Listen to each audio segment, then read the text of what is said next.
ಹುಡುಕಾಟ ಪ್ರಾರಂಭಿಸಿದ್ದು within 2 hours ಒಳಗಡೆನೆ ಸೌಜನ್ಯ ಸಿಗ್ತಾಳೆ. ಆದ್ರೆ ಶವ ಆಗಿ ಅವಳ ಕೈಗಳನ್ನ ಅವಳದೇ ದುಪಟ್ಟ ಅಂಡ್ ID ಕಾರ್ಡ್ ಇಂದ ಮರಕ್ಕೆ ಕಟ್ಟಿರ್ತಾರೆ. And most brutal part is ಅವಳ ಯೋನಿ, ಅವಳ ಏನಿತ್ತ ಅದ್ರ ಒಳಗಡೆ 6 ಇಂಚ್ ಮಣ್ಣು ತುಂಬಿರ್ತಾರೆ. ಓ ಬಿಡಪ್ಪ, ನಮ್ ಪೊಲೀಸ್ ಅವ್ರಿಗೆ ತಮ್ಮ ಡ್ಯೂಟಿ ಮೇಲೆ ಎಷ್ಟೊಂದು ನಿಷ್ಠೆ ಇದೆ, ಒಂದೇ ದಿನದಲ್ಲಿ ಆರೋಪಿನ ಹಿಡಿದ್ಬಿಟ್ರಲ್ಲ ಅಂತ ಪೊಲೀಸ್ ಅವ್ರ ಮೇಲೆ ಫುಲ್ ಒಂಥರ ಹೊಗಳ್ತಾ ಇರ್ತಾರೆ.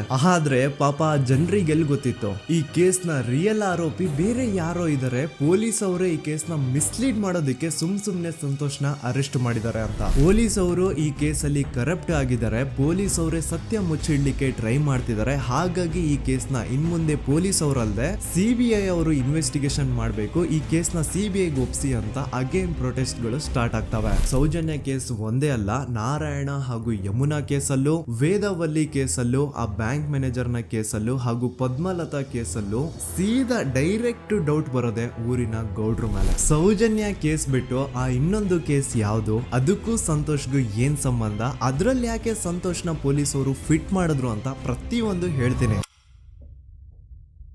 ನಾನು ಈ ಚಾನೆಲ್ನ ಸ್ಟಾರ್ಟ್ ಮಾಡಿದಾಗಿಂದ one of the most requested video ಬಂದು ಸೌಜನ್ಯ ಕೇಸ್ ಬಗ್ಗೆ. ಸರಿ, ನಮ್ಮ ದೂತ ಸಭೆಯ ಪ್ರಜೆಗಳು ಇಷ್ಟೊಂದು ಕೇಳ್ತಿದಾರಲ್ಲ, ಈ ಒಂದು ಕೇಸ್ ಬಗ್ಗೆ ವಿಡಿಯೋ ಮಾಡುವ ಅಂತ ಸೌಜನ್ಯ ಕೇಸ್ ಬಗ್ಗೆ ನಾನು ರಿಸರ್ಚ್ ಸ್ಟಾರ್ಟ್ ಮಾಡಿದೆ. ಅಂಡ್ ಟ್ರಸ್ಟ್ ಮೀ, ಎಷ್ಟೊಂದು ಕಾಂಪ್ಲೆಕ್ಸ್ ಈ ಒಂದು ಕೇಸ್ ಇದೆ ಅಂತಂದ್ರೆ ನನ್ನ ತಲೆನೇ ಕೆಟ್ಬಿಡ್ತು. ಬಟ್ ಡೋಂಟ್ ವರಿ, ನಿಮ್ಗಂತೂ ಪ್ರತಿ ಒಂದನ್ನ ತುಂಬಾ ಸಿಂಪಲ್ ಆಗಿ ಅರ್ಥ ಮಾಡಿಸ್ತೇನೆ. ಅನ್ಕೊಳ್ಳಿ, ಒಂದು ಊರು, ಆ ಊರಲ್ಲಿ ಒಂದು ಗೌಡ್ರ ಕುಟುಂಬ ಇದೆ. ಅಂಡ್ ಆ ಗೌಡ್ರ ಕುಟುಂಬ ತುಂಬಾನೇ ಪವರ್ಫುಲ್, ಲೈಕ್ ನಾವು ಮೂವೀಸ್ ಅಲ್ಲಿ ನೋಡ್ತೀವಲ್ಲ ಹಂಗೆ. ಸೊ ಗೌಡ್ರು ಊರು ಬಂದು ಧರ್ಮಸ್ಥಳ ಅಂತ, ಆ ಒಂದು ಊರಲ್ಲಿ ಇವ್ರಿಗೆ ಸಖತ್ ಕಂಟ್ರೋಲ್ ಇರುತ್ತೆ. ಈವನ್ ಅದೇ ಒಂದು ರೀಜನ್ ಅಲ್ಲಿ ಇರುವಂತಹ ಒಂದು ತುಂಬಾನೇ ಪಾಪ್ಯುಲರ್ ದೇವಸ್ಥಾನನು ಸಹ ಇವರೇ ಕಂಟ್ರೋಲ್ ಮಾಡ್ತಿರ್ತಾರೆ. ಆ ಒಂದು ದೇವಸ್ಥಾನ ಇಂದ ಈ ಗೌಡ್ರ ಕುಟುಂಬಕ್ಕೆ ಎಷ್ಟೊಂದು ದುಡ್ಡು ಬರ್ತಾ ಇರುತ್ತೆ ಅಂತಂದ್ರೆ, ಅದೇ ದುಡ್ಡಲ್ಲಿ ಇವರು ಬೇಜನ್ ಪ್ರೈವೇಟ್ ಪ್ರೈಮರಿ ಅಂಡ್ ಹೈಸ್ಕೂಲ್ಸ್ ನ ಸ್ಥಾಪನೆ ಮಾಡಿರ್ತಾರೆ, ಬೇಜನ್ ಪ್ರೈವೇಟ್ ಮೆಡಿಕಲ್ ಕಾಲೇಜಸ್ ಇರ್ತವೆ, ಅಂಡ್ ಬೇಜನ್ ಪ್ರೈವೇಟ್ ದೊಡ್ಡ ದೊಡ್ಡ ಹಾಸ್ಪಿಟಲ್ಸ್ ಇರ್ತವೆ. ಒಟ್ಟಲ್ಲಿ ಹೇಳ್ಬೇಕು ಅಂತಂದ್ರೆ ದುಡ್ಡಿನ ಸುರಿಮಳೆ ಇವ್ರಿಗೆ. ನೋಡಿ, ನಮ್ಮ ಭಾರತ ದೇಶದಲ್ಲಿ ಒಂದು ಕಾನೂನು ಇದೆ,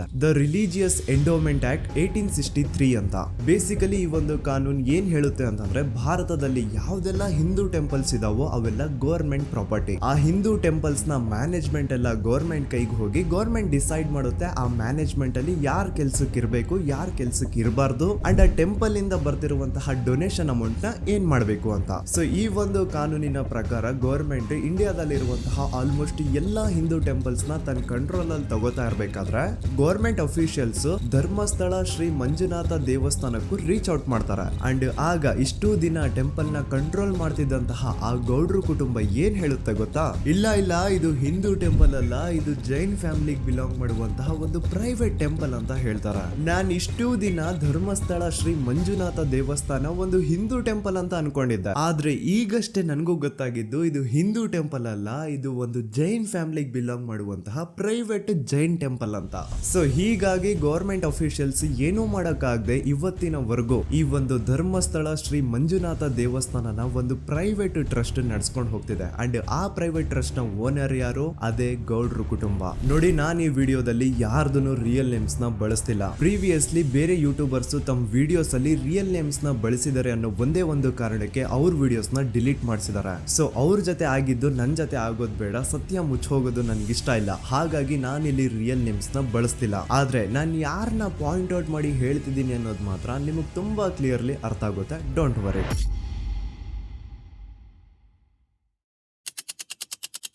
ದಿನಾಂಕ 9/10/2012. A very normal day for everyone except Soujanya. Dharmasthala ಹತ್ರ ಇರುವಂತಹ ಪಂಗಳ್ ಅನ್ನೋ ಒಂದು ಸಣ್ಣ ಹಳ್ಳಿಗೆ ಬಿಲಾಂಗ್ ಮಾಡುವಂತಹ ಸೌಜನ್ಯ ತುಂಬಾನೇ ಒಳ್ಳೆ ಹುಡುಗಿ. SDM ಕಾಲೇಜ್ ಆಫ್ ಉಜ್ರಿಯಲ್ಲಿ 2nd PUC ಓದ್ತಿದ್ದಂತಹ ಇವಳು ತುಂಬಾನೇ ಬ್ರೈಟ್ ಸ್ಟೂಡೆಂಟ್ ಕೂಡ. ಸೊ ಒಂದು ದಿನ ಅಂದ್ರೆ 9 ಅಕ್ಟೋಬರ್ 2012 ಬೆಳಿಗ್ಗೆ 7:30-8 ಗಂಟೆ ಹಾಗೆ ಆಸ್ ಯೂಶುವಲ್ ತನ್ನ ಕಾಲೇಜ್ ಹೋಗೋದಕ್ಕೆ ರೆಡಿ ಆಗ್ತಿರ್ತಾಳೆ. ಅವತ್ತು ಮಂಗಳವಾರದ ದಿನ ಅಂಡ್ ಅವತ್ತು ಲೋಕಲ್ ಫೆಸ್ಟಿವಲ್ ಬೇರೆ ಇರುತ್ತೆ, ಹೊಸ ಅಕ್ಕಿ ಅಂತ. ಈ ಒಂದು ಲೋಕಲ್ ಫೆಸ್ಟಿವಲ್ ದಿನ ಮನೆ ಒಳಗಡೆ ಏನೇ ಅಡುಗೆ ಮಾಡಿದ್ರು ಹೊಸ ಅಕ್ಕಿನೇ ಬಳಸಬೇಕು. ಸೊ ಹೊಸ ಅಕ್ಕಿ ತಂದು ಬ್ರೇಕ್ಫಾಸ್ಟ್ ನ ರೆಡಿ ಮಾಡೋಷ್ಟ್ರಲ್ಲಿ ಸೌಜನ್ಯ ಅವ್ರ ತಾಯಿ ತುಂಬಾ ಲೇಟ್ ಮಾಡ್ತಾರೆ. ಸೊ ಕಾಲೇಜ್ಗೆ ಲೇಟ್ ಆಗ್ತಿದೆ ಅಂತ ಈ ಸೌಜನ್ಯ ಟಿಫಿನ್ ಸಹ ಮಾಡದೆ ಹಾಗೆ ಹೋಗ್ತಾಳೆ. ಅವಳ ತಲೆಯಲ್ಲಿ ಏನಿತ್ತು ಅಂತಂದ್ರೆ, ಹೆಂಗೋ ಇವತ್ತು ಲೋಕಲ್ ಫೆಸ್ಟಿವಲ್ ಬೇರೆ ಇದೆ, ಹಾಗಾಗಿ ಮೇ ಬಿ ಕಾಲೇಜು ಬೇಗ ಬಿಡ್ಬೋದು, ಸೊ ಮಧ್ಯಾಹ್ನ ಡೈರೆಕ್ಟ್ ಮನೆಗೆ ಬಂದು ಊಟ ಬಿಡುವ ಅಂತ ಅವಳು ಅನ್ಕೊಂಡಿರ್ತಾಳೆ. ಆದ್ರೆ ಕಾಲೇಜ್ ಹೋಗಾದ್ಮೇಲೆ ಗೊತ್ತಾಗುತ್ತೆ ಅವತ್ತು ಅವಳಿಗೆ ಸ್ಪೆಷಲ್ ಕ್ಲಾಸಸ್ ಬೇರೆ ಇದೆ ಅಂತ. ಸೌಜನ್ಯ ಬ್ರೇಕ್ಫಾಸ್ಟ್ ಕೂಡ ಮಾಡಿರಲ್ಲ ಅಂಡ್ ಲಂಚ್ ಬಾಕ್ಸ್ ಕೂಡ ತಂದಿರಲ್ಲ. ಹಾಗಾಗಿ ಲಂಚ್ ಟೈಮ್ ಅಲ್ಲಿ ಸೌಜನ್ಯನ ಒಬ್ಳು ಫ್ರೆಂಡ್ ಜಾನ್ವಿ ತಾನ್ ತಂದಿರುವಂತಹ ಲಂಚ್ ಬಾಕ್ಸ್ ಅಲ್ಲಿ ಒಂದಿಷ್ಟು ಲಂಚ್ ನ ಆಫರ್ ಮಾಡ್ತಾಳ. ಆದ್ರೆ ಸೌಜನ್ಯ ಪರವಾಗಿಲ್ಲ ನೀನ್ ತಿನ್ನು, ನಾನ್ ಮನೆಗೆ ಹೋಗ್ಬಿಟ್ಟು ಊಟ ಮಾಡ್ಕೊಂತೀನಿ ಅಂತ ಹೇಳ್ತಾಳ. ಸುಮಾರು ಮಧ್ಯಾಹ್ನದ 3:45ಕ್ಕೆ ಕಾಲೇಜ್ ಬಿಡುತ್ತೆ. ಸೌಜನ್ಯ ಕಾಲೇಜ್ ಇಂದ ಬಸ್ ಅಲ್ಲಿ ಬಂದು ನೇತ್ರಾವತಿ ಬಸ್ ಸ್ಟಾಪ್ ಹತ್ರ ಇಳ್ಕೋತಾಳ. ಅವಳ ಜೊತೆ ಅವಳ ಕ್ಲಾಸ್ ಮೇಟ್ಸ್ ಅಂಡ್ ಫ್ರೆಂಡ್ಸ್ ಎಲ್ಲ ಇರ್ತಾರೆ. ಸೊ ಅವ್ರಿಗೆಲ್ಲ ಬಾಯ್ ಹೇಳ್ಬಿಟ್ಟು ಸೌಜನ್ಯ ತನ್ನ ಮನೆ ಕಡೆಗೆ ಹೊರಡ್ತಾಳ. ನೇತ್ರಾವತಿ ಬಸ್ ಸ್ಟಾಪ್ ಇಂದ ಸೌಜನ್ಯ ಮನೆಗೆ 20 ಮಿನಿಟ್ಸ್ ನ ವಾಕ್ ಇರುತ್ತೆ. ಮ್ಯಾಕ್ಸ್ ಟು ಮ್ಯಾಕ್ಸ್ 30 ಮಿನಿಟ್ ಹಿಡಿಬಹುದು. ಸೊ ಸೌಜನ್ಯ ನಡ್ಕೊಂಡು ಮನೆ ಕಡೆಗೆ ಹೋಗ್ತಾ ಇರ್ತಾಳೆ. ಒಂದ್ ಸ್ವಲ್ಪ ದೂರದಲ್ಲಿ ಪ್ರಕೃತಿ ಹಾಸ್ಪಿಟಲ್ ಅಂತ ಒಂದಿರುತ್ತೆ. ಅಲ್ಲಿನ ಸೆಕ್ಯೂರಿಟಿ ಗಾರ್ಡ್ ಸೌಜನ್ಯ ನಡ್ಕೊಂಡು ಹೋಗ್ತಾ ಇರೋದನ್ನ ನೋಡ್ತಾನೆ ಕೂಡ. ನಂತರ ಸೌಜನ್ಯ ಒಂದು 10 ನಿಮಿಷ ಹಂಗೆ ಮುಂದೆ ನಡ್ಕೊಂಡು ಹೋಗಾದ್ಮೇಲೆ ಸೌಜನ್ಯಗೆ ತನ್ನ ಮಾವ ಸಿಗ್ತಾರ. ಅವರು ಸೌಜನ್ಯನ ನೋಡಿ ಮಾತಾಡಿಸ್ತಾರೆ. ಯಾಕಮ್ಮ ಕಾಲೇಜಿಂದ ಇಷ್ಟು ಲೇಟ್ ಬರ್ತಿದ್ಯಾ ಅಂತ ಕೇಳ್ತಾರೆ. ಆಗ ಸೌಜನ್ಯ ಇಲ್ಲ ಮಾವ, ಕಾಲೇಜಲ್ಲಿ ಸ್ಪೆಷಲ್ ಕ್ಲಾಸ್ ಇತ್ತು ಹಾಗಾಗಿ ಲೇಟ್ ಆಗ್ಬಿಡ್ತು ಅಂತ ಹೇಳಿ ಒಂದೆರಡು ಮಾತಾಡಿಸಿ ನಂತರ ತನ್ನ ಮನೆ ಕಡೆ ತಾನು ಹೊರಡ್ತಾಳ. ಈಗ ಆ ಒಂದು ಪಾಯಿಂಟ್ ಇಂದ ಸೌಜನ್ಯಗೆ ತನ್ನ ಮನೆ ಹೋಗ್ಲಿಕ್ಕೆ 10 ನಿಮಿಷ ಬೇಕು. ಮ್ಯಾಕ್ಸ್ ಟು ಮ್ಯಾಕ್ಸ್ 20 ಮಿನಿಟ್ ಅನ್ಕೊಳ್ಳಿ. 3:45ಕ್ಕೆ ಕಾಲೇಜ್ ಬಿಟ್ರೆ ಅರೌಂಡ್ 4:30ಗೆ ಮನೇಲಿ ಇರ್ಬೇಕಾಗಿದ್ದು ಹುಡುಗಿ 6:30-7 ಗಂಟೆ ಆಗಿದ್ರು ಮನೆಗೆ ಸೇರಿರಲ್ಲ. ಸೊ ಮನೇಲಿ ಸೌಜನ್ಯ ಅವ್ರ ತಾಯಿಗೆ ಟೆನ್ಷನ್ ಸ್ಟಾರ್ಟ್ ಆಗುತ್ತೆ. ಏನಪ್ಪ ಈ ಹುಡುಗಿ ಎಷ್ಟೊತ್ತಾದ್ರೂ ಇನ್ನು ಮನೆಗ್ ಬಂದಿಲ್ವಲ್ಲ ಅಂತ. ಸೊ ಅವ್ರೇನ್ ಮಾಡ್ತಾರೆ, ಸೌಜನ್ಯ ಅವ್ರ ತಂದೆ ಕಾಲ್ ಮಾಡ್ಬಿಟ್ಟು ಹಿಂಗೆ 3:30-4 ಗಂಟೆಗೆ ಕಾಲೇಜಿಂದ ಮನೆಗ್ ಬರ್ತಿದ್ದಿದ್ ನಮ್ ಹುಡುಗಿ ಇವತ್ತು 7 ಗಂಟೆ ಆದ್ರೂ ಇನ್ನು ಮನೆಗ್ ಬಂದಿಲ್ಲ, ನೀವು ಸ್ವಲ್ಪ ಬೇಗ ಮನೆಗ್ ಬಂದು ವಿಚಾರಿಸಿ ಅಂತ ಗಾಬ್ರಿಲಿ ಹೇಳ್ತಾರೆ. ಸರಿ ಅಂತ ಸೌಜನ್ಯ ಅವ್ರ ತಂದೆ ಮನೆಗ್ ಬಂದ್ಬಿಟ್ಟು ಸೌಜನ್ಯನ ಫ್ರೆಂಡ್ಸ್ ಕ್ಲಾಸ್ ಮೇಟ್ಸ್ ಯಾರ್ದೆಲ್ಲ ಅವ್ರ ಹತ್ರ ನಂಬರ್ ಇರುತ್ತೋ ಅವ್ರಿಗೆಲ್ಲ ಕಾಲ್ ಮಾಡ್ಬಿಟ್ಟು ಸೌಜನ್ಯ ಬಗ್ಗೆ ಕೇಳ್ತಾರ. ನಮ್ ಹುಡುಗಿ ಏನಾದ್ರೂ ನಿಮ್ ಮನೆಗ್ ಬಂದಿದ್ದಾಳ ಅಮ್ಮ ಅಂತ. ಆದ್ರೆ ಸೌಜನ್ಯನ ಫ್ರೆಂಡ್ಸ್ ಅಂಡ್ ಕ್ಲಾಸ್ ಮೇಟ್ಸ್ ಎಲ್ಲ ಇಲ್ಲ ಅಂಕಲ್ ನಮ್ಮನೆಗಂತೂ ಸೌಜನ್ಯ ಏನು ಬಂದಿಲ್ಲ, ಅವಳು ಬಸ್ ಸ್ಟಾಪ್ ಇಂದ ಸೀದಾ ನಿಮ್ಮನೆ ಕಡೆಗೇನೆ ಹೊರಟ್ಲಲ್ವಾ, ಯಾಕೆ ಇನ್ನೂ ಬಂದಿಲ್ವಾ ಅಂತ ಕೇಳ್ತಾರ. ಆಗ ಸೌಜನ್ಯ ಅವ್ರ ತಂದೆ ಇಲ್ಲಮ್ಮ ಬಂದಿಲ್ಲ ಹಾಗಾಗಿನೇ ಕಾಲ್ ಮಾಡಿರೋದು ಅಂತ ಹೇಳಿ ಕಾಲ್ ಕಟ್ ಮಾಡ್ತಾರ. ದೆನ್ ಸೌಜನ್ಯ ಅವ್ರ ತಂದೆ ಸೌಜನ್ಯ ಅವ್ರ ಮಾವ ಕಾಲ್ ಮಾಡ್ತಾರ. ಅಳಿಯ ಎಲ್ಲಿದ್ಯಾ, ನನ್ ಮಗಳು ಇನ್ನು ಮನೆಗ್ ಬಂದಿಲ್ಲ, ನೀನೇನಾದ್ರೂ ಅವಳನ್ನ ನೋಡ್ದ ಅಂತ ಕೇಳ್ತಾರ. ಆ ಕಡೆಯಿಂದ ಅವರು ಸೌಜನ್ಯನ ಮಾವ ಹೇಳ್ತಾರೆ, ನಾನ್ ನೋಡ್ದೆ 4:15 ಹಾಗೆ ಆ ಹುಡುಗಿ ಕಾಲೇಜಿಂದ ಬರ್ಬೇಕಾದ್ರೆ ನನಗ್ ಕಾಣಿಸಿದ್ಲು, ನಾನ್ ಸ್ವಲ್ಪ ಮಾತಾಡ್ದೆ ಅವಳ ಹತ್ರ, ಅದಾದ್ಮೇಲೆ ಅವಳು ಮನೆ ಕಡೆ ಹೋದ್ಲಲ್ಲ, ಯಾಕೆ ಇನ್ನೂ ಬಂದಿಲ್ವಾ ಅಂತ ಅವರೇ ಉಲ್ಟಾ ಕ್ವಶನ್ ಕೇಳ್ತಾರ. ಈ ಕಡೆ ಸೌಜನ್ಯ ಅವ್ರ ತಂದೆ ಇಲ್ಲ 7 ಗಂಟೆ ಆದ್ರೂ ಮಗು ಇನ್ನು ಮನೆಗ್ ಬಂದಿಲ್ಲ, ನಮ್ಗೆ ಯಾಕೋ ತುಂಬಾ ಗಾಬರಿ ಆಗ್ತಿದೆ, ನೀನೊಂದ್ ಕೆಲ್ಸ ಮಾಡು ನಮ್ಮವ್ರನ್ನೆಲ್ಲ ಸೇರ್ಸು ಎಲ್ರೂ ಸೇರಿ ಹುಡುಕುವ ಅವಳನ್ನ ಅಂತ ಸುಮಾರು ರಾತ್ರಿ 7 ಗಂಟೆಯಿಂದ ಹಿಡಿದು 11 ಗಂಟೆವರೆಗೂ ಸೌಜನ್ಯನ ಮನೆಯವರು ಅಂಡ್ ಊರಿನ ಜನ 200-300 ಜನ ಸೇರ್ಕೊಂಡು ಸೌಜನ್ಯನ ಹುಡುಕ್ತಾರೆ. ಆದ್ರೆ ಸೌಜನ್ಯನ ಒಂದು ಸುಳಿವು ಸಿಗಲ್ಲ. ಸೊ ಕೊನೆಗೆ ಸಹಾಯ ಕೇಳ್ತಾ ರಾತ್ರಿ 11 ಗಂಟೆ ಹಾಗೆ ಸೌಜನ್ಯನ ತಂದೆ ತಾಯಿ ಅಂಡ್ ಊರಿನ ಜನ ಎಲ್ಲ ಬೆಳ್ತಂಗಡಿ ಪೊಲೀಸ್ ಸ್ಟೇಷನ್ ಹತ್ರ ಹೋಗ್ತಾರ. ಅಲ್ಲಿ ಪೊಲೀಸ್ ಅವ್ರ ಹತ್ರ ಕಾಲೇಜ್ ಹೋಗಿದ್ ನಮ್ ಹುಡುಗಿ ಇಷ್ಟೊತ್ತಾದ್ರೂ ಇನ್ನು ಮನೆಗ್ ಬಂದಿಲ್ಲ, ಎಷ್ಟು ಹುಡುಕಿದ್ರು ಸಿಗ್ತಾ ಇಲ್ಲ, ಸೊ ಪ್ಲೀಸ್ ಒಂದು ಮಿಸ್ಸಿಂಗ್ ರಿಪೋರ್ಟ್ ನ ಫೈಲ್ ಮಾಡಿ ನಮ್ ಹುಡುಗಿನ ಹುಡುಕೊಡಿ ಅಂತ ಕೇಳ್ಕೊತಾರ. ಆದ್ರೆ ಪೊಲೀಸ್ ಅವರು ಒಪ್ಪಲ್ಲ. ಇಲ್ಲ ಯಾವುದೇ ಪರ್ಸನ್ ಮಿಸ್ಸಿಂಗ್ ಆದ್ರೆ ಆಫ್ಟರ್ 24 ಅವರ್ಸ್ ಆದ್ಮೇಲೆನೆ ರಿಪೋರ್ಟ್ ಫೈಲ್ ಮಾಡಕ್ಕಾಗೋದು. ಸೊ ನೀವ್ ಒಂದ್ ಕೆಲ್ಸ ಮಾಡಿ, ಈಗ ಮನೆಗ್ ಹೋಗಿ ನಾಳೆ ಬೆಳಿಗ್ಗೆವರೆಗೂ ನೋಡಿ, ನಾಳೆ ಬೆಳಿಗ್ಗೆವರೆಗೂ ನಿಮ್ ಮಗಳು ನಿಮ್ ಮನೆಗ್ ಬಂದಿಲ್ಲ ಅಂತಂದ್ರೆ ಆಗ ಬಂದ್ಬಿಟ್ಟು ಮಿಸ್ಸಿಂಗ್ ರಿಪೋರ್ಟ್ ನ ಫೈಲ್ ಮಾಡಿಸಿ ಅಂತ ಹೇಳಿ ಕಳಿಸ್ತಾರ. ಆಗ ಆಲ್ಮೋಸ್ಟ್ ಮಿಡ್ ನೈಟ್ ಆಗಿರೋದ್ರಿಂದ ಅಂಡ್ ಮಳೆ ಬೇರೆ ತುಂಬಾ ಜೋರಾಗಿ ಬರ್ತಾ ಇರುತ್ತೆ. ಸೊ ಈ ಸಿಚುವೇಶನ್ ಅಲ್ಲಿ ಸೌಜನ್ಯನ ಹುಡುಕ್ಲಿಕ್ಕೆ ಆಗಲ್ಲ. ನಾಳೆ ಬೆಳಿಗ್ಗೆ ಸೇರ್ಕೊಂಡು ಅಗೇನ್ ಎಲ್ರು ಸೌಜನ್ಯನ ಹುಡುಕುವ ಅಂತ ಸೌಜನ್ಯನ ಮನೆಯವರು ಅಂಡ್ ಊರಿನ ಜನ ಎಲ್ರು ತಮ್ಮ ಮನೆಗೆ ಹೋಗ್ಬಿಡ್ತಾರ. ನೆಕ್ಸ್ಟ್ ದಿನ ಅಂದ್ರೆ 10 ಅಕ್ಟೋಬರ್ 2012 ಬುಧವಾರದ ದಿನ ಬೆಳಿಗ್ಗೆ 10 ಗಂಟೆ ಹಾಗೆ ಸೌಜನ್ಯನ ಮನೆಯವರು ಅಂಡ್ ಊರಿನ 200-300 ಜನ ಸೇರ್ಕೊಂಡು ಅಗೇನ್ ಸೌಜನ್ಯಗೋಸ್ಕರ ಹುಡುಕಾಟ ಸ್ಟಾರ್ಟ್ ಮಾಡ್ತಾರ. ಹುಡುಕಾಟ ಪ್ರಾರಂಭಿಸಿದ್ದು ವಿತಿನ್ 2 ಅವರ್ಸ್ ಒಳಗಡೆನೆ ಸೌಜನ್ಯ ಸಿಗ್ತಾಳೆ. ಆದ್ರೆ ಶವ ಆಗಿ ಆ 200-300 ಊರಿನ ಜನ ಎಲ್ಲ ಸೇರ್ಕೊಂಡು ಏನ್ ಸೌಜನ್ಯನ ಹುಡುಕ್ತಾ ಇದ್ರು ಅದರಲ್ಲಿ ಯಾರೋ ಒಬ್ರಿಗೆ ಸೌಜನ್ಯನ ಮನೆಯಿಂದ ಕೇವಲ 10 ನಿಮಿಷ ದೂರದಲ್ಲಿರುವಂತಹ ಒಂದು ಹಳ್ಳನ ದಡದಲ್ಲಿ ಸೌಜನ್ಯನ ಮೃತದೇಹ ಸಿಗುತ್ತಾ.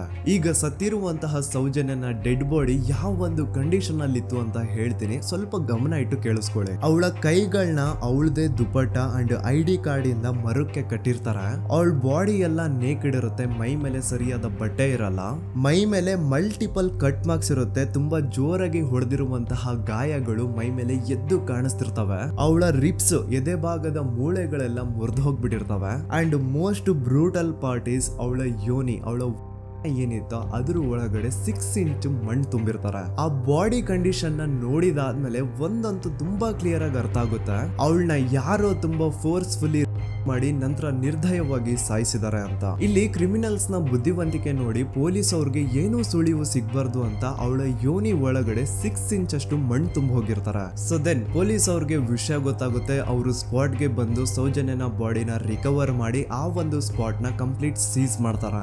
ಒಬ್ಳು ಸಾಮಾನ್ಯ ಮಿಡಲ್ ಕ್ಲಾಸ್ ಹುಡುಗಿ, ಒಬ್ಳು ವೆರಿ ಬ್ರೈಟ್ ಸ್ಟೂಡೆಂಟ್ ನ ಈ ಮಟ್ಟಿಗೆ ಇಷ್ಟು ನಿರ್ದಯವಾಗಿ ಸಾಯಿಸಿರೋದು ಯಾರು? ಇನ್ ಕೇಸ್ ಏನಾದ್ರೂ ಈ ಕ್ರೈಮ್ ಮಾಡಿದವನು ಸಿಕ್ಕಿ ಬಿದ್ರೆ ಅವನ್ನ ಸುಮ್ನೆ ಬಿಡಬಾರ್ದು ಅಂತ ಜನ ಆಕ್ರೋಶ ವ್ಯಕ್ತಪಡಿಸ್ತಾರೆ. ಅಂಡ್ ಗೆಸ್ ವಾಟ್, ನಮ್ ಪೊಲೀಸ್ ಅವರು ಇಷ್ಟೊಂದು ಫಾಸ್ಟ್ ಆಗಿ ಇನ್ವೆಸ್ಟಿಗೇಷನ್ ಕಂಪ್ಲೀಟ್ ಮಾಡ್ತಾರೆ ಅಂತ ನಾನಂತೂ ಎಕ್ಸ್ಪೆಕ್ಟ್ ಮಾಡಿರ್ಲಿಲ್ಲ. ಅಂಡ್ ಈವನ್ ಈ ಒಂದು ವಿಷಯದಿಂದ ಊರಿನ ಜನನು ಶಾಕ್ ಆಗ್ತಾರೆ. ಸೌಜನ್ಯ ಬಾಡಿ ಸಿಕ್ಕಿದ್ದ ನೆಕ್ಸ್ಟ್ ದಿನ ಅಂದ್ರೆ 11 ಅಕ್ಟೋಬರ್ 2012 ಸಂಜೆ 5 ಗಂಟೆ ಹಾಗೆ ಯಾರು ಸೌಜನ್ಯನ ಪಂಡು ಮರ್ಡರ್ ಮಾಡಿದ್ನೋ ಆ ಕ್ರಿಮಿನಲ್ ಕೂಡ ಸಿಕ್ಕಿ ಬೀಳ್ತಾನೆ. ಈಗ ನೀವು ಥಿಂಕ್ ಮಾಡ್ಬೋದು, ಸೌಜನ್ಯನ ಯಾರು ಮರ್ಡರ್ ಮಾಡಿದ್ರು ಅಂಡ್ ಯಾರ ಕ್ರೈಮ್ ನ ಮಾಡಿದ್ರು ಅವನು ನೆಕ್ಸ್ಟ್ ದಿನಾನೇ ಸಿಕ್ಕಿ ಬಿದ್ದ. ಹಾಗಿದ್ರೆ ಈ ಕೇಸ್ ಯಾವಾಗ್ಲೂ ಕ್ಲೋಸ್ ಆಗ್ಬಿಡ್ಬೇಕಿತ್ತು. ಆದ್ರೂ ಸ್ಟಿಲ್ ಇವತ್ತಿನ ದಿನವರೆಗೂ ಯಾಕೆ ಈ ಕೇಸ್ ಪದೇ ಪದೇ ನ್ಯೂಸ್ ಅಲ್ಲಿ ಬರುತ್ತೆ ಅಂದ್ರೆ, ನಮ್ ದೂತ ಸಭೆಯ ಪ್ರಜೆಗಳೇ ರೆಡಿ ಆಗಿ, ಆರೋಪಿ ಸಿಕ್ಕಾದ್ಮೇಲೆ ಈ ಕೇಸು ಕ್ಲೋಸ್ ಆಗಿಲ್ಲ. ಆಕ್ಚುಲಿ ಈ ಕೇಸು ಓಪನ್ ಆಗಿದ್ದೆ ಈಗ. ನೋಡಿ, ಸೌಜನ್ಯನ ಬಾಡಿ ಸಿಕ್ಕಿದ್ದು ನೆಕ್ಸ್ಟ್ ದಿನ ಅಂದ್ರೆ 11 ಅಕ್ಟೋಬರ್ 2012. PSI ಯೋಗೇಶ್ ಅವರು ಯಾರನ್ನ ಈ ಕೇಸಲ್ಲಿ ಅರೆಸ್ಟ್ ಮಾಡಿದ್ರು ಅಂದ್ರೆ ಆತನ ಹೆಸರು ಬಂದು ಸಂತೋಷ್ ರಾವ್. 28-29 ವಯಸ್ಸಿರುವಂತಹ Santosh Rao first of all ಧರ್ಮಸ್ಥಳದವನು ಅಲ್ವೇ ಅಲ್ಲ, ಅವನು ಶೃಂಗೇರಿ ಅವನು. ಸಂತೋಷ್ ರಾವ್ ನ ತಂದೆ ಸ್ಕೂಲ್ ಟೀಚರ್ ಅಂಡ್ ತಾಯಿ ಹೌಸ್ ವೈಫ್. ಸಂತೋಷ್ ಮೊದ್ಲಿಂದನೂ ಒಂದ್ ಸ್ವಲ್ಪ ಮೆಂಟಲಿ ಇಲ್ಲಿರೋದ್ರಿಂದ ಅವನಿಗೆ ವಿದ್ಯೆ ಬರಹ ಅನ್ನೋದು ತಲೆಗೆ ಹೋಗಿರಲ್ಲ. ಹಾಗಾಗಿ ಅವನು ಶೃಂಗೇರಿಯಲ್ಲಿ ಒಂದು ಹೋಟೆಲ್ ಅಲ್ಲಿ ಕೆಲಸ ಮಾಡ್ತಿರ್ತಾನೆ. ಮೆಂಟಲಿ ಅನ್ಸ್ಟೇಬಲ್ ಇದ್ರೂ ಸಹ ಈತನಿಗೆ ದೇವ್ರ ಮೇಲೆ ಬಹಳ ನಂಬಿಕೆ ಇರುತ್ತೆ. ಹಾಗಾಗಿ ತಿಂಗಳಿಗೆ ಒಮ್ಮೆ ಆದ್ರೂ, ಅಟ್ಲೀಸ್ಟ್ 2 ತಿಂಗಳಿಗೆ ಒಮ್ಮೆ ಆದ್ರೂ ಈತ ಯಾವ್ದಾದ್ರು ಒಂದು ಪುಣ್ಯಕ್ಷೇತ್ರಕ್ಕೆ ವಿಸಿಟ್ ಮಾಡಿ ಬರ್ತಿರ್ತಾನೆ. ಹಾಗೇನೆ ಈ ಸತಿನೂ ಸಹ ಈತ ಧರ್ಮಸ್ಥಳಕ್ಕೆ ಬಂದಿರ್ತಾನೆ. ಇವನು ಧರ್ಮಸ್ಥಳಕ್ಕೆ ಬಂದಿದ್ದು ದಿನಾಂಕ 9 ಅಕ್ಟೋಬರ್ 2012. ಈ ದಿನಾಂಕನ ಸ್ವಲ್ಪ ನೋಟ್ ಮಾಡಿ ಇಟ್ಕೊಳ್ಳಿ, ಯಾಕಂತಂದ್ರೆ ಮುಂದೆ ಈ ಕೇಸಲ್ಲಿ ಇದೇ ಮೇಜರ್ ಟರ್ನಿಂಗ್ ಪಾಯಿಂಟ್. ಸೊ ಸೌಜನ್ಯನ ಡೆತ್ ಆಗಿಂತ ಒಂದು ದಿನ ಹಿಂದೆ ಧರ್ಮಸ್ಥಳಕ್ಕೆ ಬಂದಿರುವಂತಹ ಸಂತೋಷ್ ರಾವ್ಗೆ ಎಲ್ಲನೂ ಉಳ್ಕೊಳ್ಳಿಕ್ಕೆ ಹೋಟೆಲ್ ಅಲ್ಲಿ ಅಥವಾ ಲಾಡ್ಜ್ ಅಲ್ಲಿ ರೂಮ್ ಸಿಗಲ್ಲ. ರೀಸನ್ ಇಷ್ಟೇ, ಸಂತೋಷ್ ರಾವ್ ನೋಡ್ಲಿಕ್ಕೆ ಸ್ವಲ್ಪ ಮೆಂಟಲಿ ಅನ್ಸ್ಟೇಬಲ್ ಪರ್ಸನ್ ತರ ಇರ್ತಾನೆ. ಅವನ ಅವತಾರ, ಅವನ ವೇಷಭೂಷಣ ಅಷ್ಟು ಸರಿ ಇರಲ್ಲ. ಹಾಗಾಗಿ ಇವನ್ಗೆ ಯಾವುದೇ ಒಂದು ಹೋಟೆಲ್ ಅಲ್ಲಿ ಅಥವಾ ಲಾಡ್ಜ್ ಅಲ್ಲಿ ಎಲ್ಲಿನೂ ರೂಮ್ ಸಿಗಲ್ಲ. ಸೊ ಉಳ್ಕೊಳ್ಳೋಕೆ ಜಾಗ ಸಿಗದೆ ಇವನೇನ್ ಮಾಡ್ತಾನೆ, ಅಲ್ಲೇ ಹತ್ರದಲ್ಲಿರುವಂತಹ ಬಾಹುಬಲಿ ಬೆಟ್ಟಕ್ಕೆ ಹೋಗಿ ಅಲ್ಲಿರುವಂತಹ ಬಾಹುಬಲಿ ಸ್ಟ್ಯಾಚ್ಯೂ ಹತ್ರನೇ ಆಶ್ರಯ ತಗೊಳ್ತಾನೆ. ಅಂಡ್ 1-2 ದಿನ ಅವ್ನು ಅಲ್ಲೇ ಉಳ್ಕೋತಾನೆ ಕೂಡ. ಡೇ ಟೈಮ್ ಅಲ್ಲಿ ಧರ್ಮಸ್ಥಳಕ್ಕೆ ಬಂದು ಧರ್ಮಸ್ಥಳ ಶ್ರೀ ಮಂಜುನಾಥ ದೇವಸ್ಥಾನದಲ್ಲಿ ಇದ್ದು ಅಲ್ಲೇ ಪ್ರಸಾದ ಊಟ ಎಲ್ಲ ಮಾಡಿ ನಂತರ ನೈಟ್ ಆಗ್ತಿದ್ದಂಗೆ ಬಾಹುಬಲಿ ಬೆಟ್ಟಕ್ಕೆ ಹೋಗಿ ಆ ಸ್ಟ್ಯಾಚ್ಯೂ ಹತ್ರನೇ ಮಲ್ಕೊಳ್ತಿರ್ತಾನೆ. ಸೊ ಒಂದು ದಿನ ಅಂದ್ರೆ 11 ಅಕ್ಟೋಬರ್ 2012 ಸಂಜೆ 5 ಗಂಟೆ ಹಾಗೆ ಈ ಸಂತೋಷ್ ರಾವ್ ತನ್ನ ಪಾಡಿಗೆ ತಾನು ಆ ಬೆಟ್ಟದ ಮೇಲೆ ಕೂತ್ಕೊಂಡು ಸೀನರೀಸ್ ನ ಎಂಜಾಯ್ ಮಾಡ್ತಾ ಇರಬೇಕಾದ್ರೆ ಯಾರೋ ಅದೇ ಊರಿನ 5 ಜನ ಕಿಡಿಗೇಡಿಗಳು ಬಂದು ಇವನ ಹತ್ರ ಜಗಳ ತೆಗಿತಾರ. ಈ 5 ಜನ ಯಾರು ಅಂತ ನಂತರ ಹೇಳ್ತೇನೆ. ಸೊ ಈ 5 ಜನ ಕಿಡಿಗೇಡಿಗಳು ಸಂತೋಷ್ ರಾವ್ ಹತ್ರ ಜಗಳ ತೆಗೆದು ಅವನ ಅವಾಚ್ಯ ಶಬ್ದಗಳಿಂದ ಬೈದು ಅವನ್ನ ಹೊಡೆದು, ಅಷ್ಟೇ ಸಾಲದೆ ಆ 5 ಜನ ಸಂತೋಷ್ ರಾವ್ನ ಪೊಲೀಸ್ ಸ್ಟೇಷನ್ಗೆ ಎಳ್ಕೊಂಡ್ ಬಂದು ಇವನು ನಾವು ಬಾಹುಬಲಿ ಬೆಟ್ಟಕ್ಕೆ ಅಂತ ಹೋಗಿದ್ರೆ ಅಲ್ಲಿ ನಮ್ಮ ಮೇಲೆ ಅಟ್ಯಾಕ್ ಮಾಡ್ದ, ಇವ್ನು ನೋಡ್ಲಿಕ್ಕೂ ಸಹ ಒಳ್ಳೆ ಸೈಕೋ ಕಿಲ್ಲರ್ ಇದ್ದಂಗಿದಾನೆ, ನಮ್ಗೆ ಯಾಕೋ ನಿನ್ನೆ ನಮ್ಮ ಊರಲ್ಲಿ ನಡೆದಿರುವಂತಹ ಘಟನೆ ಆ ಸೌಜನ್ಯನ ಮರ್ಡರ್ ಇವನೇ ಮಾಡಿದಾನೆ ಅಂತ ಡೌಟ್ ಬರ್ತಿದೆ ಅಂತ ಆ 5 ಜನ ಕಿಡಿಗೇಡಿಗಳು ಸಂತೋಷ್ ರಾವ್ನ ಪೊಲೀಸ್ ಅವ್ರ ಹತ್ರ ಹಾಕೊಡ್ತಾರ. ಅಂಡ್ ಪೊಲೀಸ್ ಅವರು ಕೂಡ ಎಂತವ್ರು ನೋಡಿ, ಯಾರೋ 5 ಜನ ಕಿಡಿಗೇಡಿಗಳು ಬಂದು ಇವನೇ ಕೊಲೆ ಮಾಡಿದಾನೆ ಅಂತ ಹೇಳಿದ ತಕ್ಷಣ ಹಿಂದೆ ಮುಂದೆ ಕ್ರಾಸ್ ಚೆಕ್ ಮಾಡದೆ ಸಂತೋಷ್ ರಾವ್ನ ಅರೆಸ್ಟ್ ಮಾಡಿ ಸೌಜನ್ಯ ಕೇಸ್ ನ ಆರೋಪಿ ಸಿಕ್ಕಿದಾನೆ ಅಂತ ಎಲ್ಲಾ ಕಡೆ ಘೋಷಣೆ ಮಾಡ್ಬಿಡ್ತಾರ. ಜನರಿಗೆ ಈ ಕಡೆ ಒಂಥರ ನೆಮ್ಮದಿ, ಓ ಬಿಡಪ್ಪ ನಮ್ ಪೊಲೀಸ್ ಅವ್ರಿಗೆ ತಮ್ಮ ಡ್ಯೂಟಿ ಮೇಲೆ ಎಷ್ಟೊಂದು ನಿಷ್ಠೆ ಇದೆ, ಒಂದೇ ದಿನದಲ್ಲಿ ಆರೋಪಿನ ಹಿಡಿದ್ಬಿಟ್ರ ಅಂತ ಪೊಲೀಸ್ ಅವ್ರ ಮೇಲೆ ಫುಲ್ ಒಂಥರ ಹೊಗಳ್ತಾ ಇರ್ತಾರೆ. ಆದ್ರೆ ಪಾಪ ಜನರಿಗೆ ಎಲ್ಲಿ ಗೊತ್ತಿತ್ತು ಈ ಕೇಸ್ ನ ರಿಯಲ್ ಆರೋಪಿ ಬೇರೆ ಯಾರೋ ಇದಾರೆ, ಪೊಲೀಸ್ ಅವರೇ ಈ ಕೇಸ್ ನ ಮಿಸ್ಲೀಡ್ ಮಾಡೋದಕ್ಕೆ ಸುಮ್ನೆ ಸಂತೋಷ್ನ ಅರೆಸ್ಟ್ ಮಾಡಿದ್ದಾರೆ ಅಂತ. ಸೊ ಸಂತೋಷ್ ರಾವ್ ಒಂದು ಹುಡುಗಿಯ ರೇಪ್ ಅಂಡ್ ಮರ್ಡರ್ ಕೇಸ್ ಅಲ್ಲಿ ಅರೆಸ್ಟ್ ಆಗಿದ್ದಾನೆ ಅನ್ನೋ ವಿಷಯ ಸಂತೋಷ್ನ ತಾಯಿಗೆ ಗೊತ್ತಾದಾಗ ಅವ್ರ ಪಾಪ ನೋವಲ್ಲಿ ಕುರ್ಗಿ ಸಾಯ್ತಾರ. ಅಂಡ್ ಇನ್ನು ಅವ್ರ ತಂದೆ ಒಂದು ಕಡೆ ಪಾಪ ಹೆಂಡತಿನ ಕಳ್ಕೊಂಡಿರುವಂತಹ ನೋವು, ಇನ್ನೊಂದು ಕಡೆ ಮಗ ನೋಡಿದ್ರೆ ಯಾವ್ದೋ ಫಾಲ್ಸ್ ಕೇಸ್ ಅಲ್ಲಿ ಅರೆಸ್ಟ್ ಆಗಿದ್ದಾನೆ. ಈ ಕಡೆ ಕೇಸ್ ನ ಇನ್ವೆಸ್ಟಿಗೇಷನ್ ನಡೀತಾ ಇದೆ. ಅಂಡ್ ಇಲ್ಲಿ ನಾನು PSI ಯೋಗೇಶ್ ಅವ್ರ ಬಗ್ಗೆ ಅಂತೂ ಮೆನ್ಷನ್ ಮಾಡ್ಲೇಬೇಕು. ಈ ಪೊಲೀಸ್ ಆಫೀಸರು ಗೊತ್ತಿದ್ದು ಈ ತಪ್ಪನ ಮಾಡಿದ್ರು ಅಥವಾ ಗೊತ್ತಿಲ್ದೇನೆ ಈ ತಪ್ಪನ ಮಾಡಿದ್ರು ನನ್ಗಂತೂ ಗೊತ್ತಿಲ್ಲ. ಸೊ ಇವ್ರು ಏನ್ ಮಾಡ್ತಾರೆ ಅಂತಂದ್ರೆ, ಸೌಜನ್ಯನ ಬಾಡಿನ ಪೋಸ್ಟ್ ಮಾರ್ಟಮ್ಗೆ ಕಳಿಸಿದಾಗ ಡಾಕ್ಟರ್ಸ್ ಹಂಗೋ ಹಿಂಗೋ ಮಾಡಿ ಇಂದ ಕೆಲವೊಂದು ಸ್ಪರ್ಮ್ ನ ಸ್ಯಾಂಪಲ್ಸ್ ಕಲೆಕ್ಟ್ ಮಾಡ್ತಾರೆ. ಅದನ್ನ ಅವರು PSI ಯೋಗೇಶ್ಗೆ ಕೊಟ್ಟು ಇದನ್ನ ವಿತಿನ್ 72 ಅವರ್ಸ್ ಒಳಗಡೆ ಇನ್ನೊಂದು ಲ್ಯಾಬ್ ಗೆ ಸಬ್ಮಿಟ್ ಮಾಡಿ ಅಂತ ತುಂಬಾ ಕ್ಲಿಯರ್ ಆಗಿ ಹೇಳ್ತಾರೆ. ಆದ್ರೆ PSI ಯೋಗೇಶ್ ಆ ಸ್ಪರ್ಮ್ ಸ್ಯಾಂಪಲ್ಸ್ ನ ವಿತಿನ್ 72 ಅವರ್ಸ್ ಒಳಗಡೆ ಲ್ಯಾಬ್ ಕಳ್ಸೋದಿರ್ಲಿ, ಅದನ್ನ 12 ದಿನ ಆದ್ಮೇಲೆ ಲ್ಯಾಬ್ ಕಳಿಸ್ತಾರೆ. ಅಷ್ಟೊತ್ತಿಗೆ ಆಲ್ರೆಡಿ ಆ ಸ್ಪರ್ಮ್ ಸ್ಯಾಂಪಲ್ಸ್ ಗೆಲ್ಲ ಫಂಗಸ್ ಹಿಡಿದು ಅದು ಅನ್ಫಿಟ್ ಫಾರ್ ಟೆಸ್ಟಿಂಗ್ ಅಂತ ಬರುತ್ತೆ. ಈಗ ನೀವೇ ಹೇಳಿ, ಎಂತ ಡಂಬೆಸ್ಟ್ ಪರ್ಸನ್ ಪೊಲೀಸ್ ಆಫೀಸರ್ ಆಗಿದ್ರು ಅವನ ಹತ್ರ ಒಂದು ಮರ್ಡರ್ ಕೇಸ್ ಬಂದಾಗ ಅವನ ಹತ್ರ ಇರೋ ಮೇನ್ ಸಾಕ್ಷಿನೇ, ಮೇನ್ ಎವಿಡೆನ್ಸ್ ಆ ಹುಡುಗಿಯ ಇಂದ ಕಲೆಕ್ಟ್ ಆಗುವಂತಹ ಸ್ಪರ್ಮ್ ಸ್ಯಾಂಪಲ್ಸ್. ಸೊ ಅದನ್ನ ಮೊದಲು ಲ್ಯಾಬ್ ಕಳಿಸಿ ಅದನ್ನ ಐಡೆಂಟಿಫೈ ಮಾಡೋದು ಪೊಲೀಸ್ ಅವರ ಫಸ್ಟ್ ಡ್ಯೂಟಿ. ಆದ್ರೆ ಇಲ್ಲಿ PSI ಯೋಗೇಶ್ ಅವರು ಇದನ್ನೇ ಮರ್ತು ಹೋದ್ರು ಅಂತ ನೋಡಿ. ಯಾವುದೇ ಒಂದು ಕೇಸ್ ಅಲ್ಲಿ ಪೊಲೀಸ್ ಅವರು ಆದಷ್ಟು ಎವಿಡೆನ್ಸ್ ನ ಕಲೆಕ್ಟ್ ಮಾಡೋದಕ್ಕೆ ಟ್ರೈ ಮಾಡ್ತಾರೆ. ಆದ್ರೆ ಈ ಒಂದು ಕೇಸ್ ಅಲ್ಲಿ ಮಾತ್ರ ಪೊಲೀಸ್ ಅವರು ಎವಿಡೆನ್ಸ್ ನ ಕಲೆಕ್ಟ್ ಮಾಡೋ ಬದಲಾಗಿ ಎವಿಡೆನ್ಸ್ ನ ಡಿಸ್ಟ್ರಾಯ್ ಮಾಡೋದ್ರಲ್ಲಿ ಮುಂದೆ ಇದ್ರು. ಅಷ್ಟೇ ಅಲ್ಲದೆ ಈ ಪೊಲೀಸ್ ಆಫೀಸರ್ ಸೇರ್ಕೊಂಡು ಸಂತೋಷ್ ರಾವ್ಗೆ ಸೆಲ್ ಅಲ್ಲಿ ಎಂತ ಟಾರ್ಚರ್, ಎಂತ ಹಿಂಸೆ ಕೊಡ್ತಾರೆ ಅಂದ್ರೆ ನೆನ್ಸ್ಕೊಂಡ್ರೆ ಮೈ ಜುಮ್ ಅನ್ನುತ್ತ. ಹೊಡಿಯೋದು, ಕೆಟ್ಟದಾಗ ಬೈಯೋದು ಇದೆಲ್ಲ common. Most brutal parties Santosh ರಾವ್ನ ಪ್ಯಾಂಟ್ ಬಿಚ್ಚಿ ಅವನ ಪ್ರೈವೇಟ್ ಪಾರ್ಟ್ ಮೇಲೆ ಬಿಸಿ ಬಿಸಿ ಕುದೀತಾ ಇರುವಂತಹ ನೀರ್ ಚಲ್ತಾರ. ಈ ಕ್ರೈಮ್ ನೀನೇ ಮಾಡಿದ್ಯಾ ಅಂತ ಒಪ್ಕೋ, ಇಲ್ಲ ಅಂತಂದ್ರೆ ನಿನ್ನ ಸೆಲ್ ಒಳಗಡೆನೆ ಸಾಯಿಸ್ಬಿಡ್ತೀವಿ, ನಿನ್ನ ತಂದೆ ತಾಯಿ ಎಲ್ರು ಸಾಯಿಸ್ಬಿಡ್ತೀವಿ ಅಂತ ಬ್ಲಾಕ್ ಮೇಲ್ ಮಾಡ್ತಾರ. ನೋಡಿ, ಸಂತೋಷ್ ರಾವ್ ಜಾಗದಲ್ಲಿ ನನ್ನಂತ ನಿಮ್ಮಂತ ನಾರ್ಮಲ್ ಪರ್ಸನ್ ಯಾರಾದ್ರೂ ಇದ್ದಿದ್ರೆ ಪೊಲೀಸ್ ಅವರು ಕೊಡ್ತಿರುವಂತಹ ಹಿಂಸೆನ ತಡ್ಕೊಳಕ್ಕಾಗದೆ ಆ ಕ್ರೈಮ್ ಮಾಡಿಲ್ಲ ಅಂದ್ರೂ ಮಾಡಿದೀನಿ ಅಂತ ಒಪ್ಕೊಬಿಡ್ತಾ ಇದ್ವಿ. ಆದ್ರೆ ಸಂತೋಷ್ ರಾವ್ ಮೆಂಟಲಿ ಇಲ್ಲಿರೋದೇ ಅವನ್ಗೆ ಅಡ್ವಾಂಟೇಜ್ ಆಗೋಯ್ತು. ಪೊಲೀಸ್ಗಳು ಸಂತೋಷ್ ರಾವ್ಗೆ ಎಷ್ಟೇ ಹೊಡೆದ್ರು, ಎಷ್ಟೇ ಬೈದ್ರು, ಎಷ್ಟೇ ಬ್ಲಾಕ್ ಮೇಲ್ ಮಾಡಿದ್ರು ಸಂತೋಷ್ ರಾವ್ ಬಾಯಲ್ಲಿ ನಾನ್ ಈ ಕ್ರೈಮ್ ನ ಮಾಡಿಲ್ಲ ಅಂತಾನೆ ಬರುತ್ತೆ ಹೊರತು ಆ ಕ್ರೈಮ್ ನ ಅವನು ಒಪ್ಕೊಳ್ಳೋದೇ ಇಲ್ಲ. ದೆನ್ ಕೋರ್ಟ್ ಟ್ರಯಲ್ಸ್ ಸ್ಟಾರ್ಟ್ ಆಗುತ್ತೆ. ಈ ಕ್ರೈಮ್ ನ ಸಂತೋಷೇ ಮಾಡಿದಾನೆ ಅಂತ ಸೌಜನ್ಯ ಕಡೆಯ ಲಾಯರ್ ವಾದ ಮಾಡ್ತಾನೆ.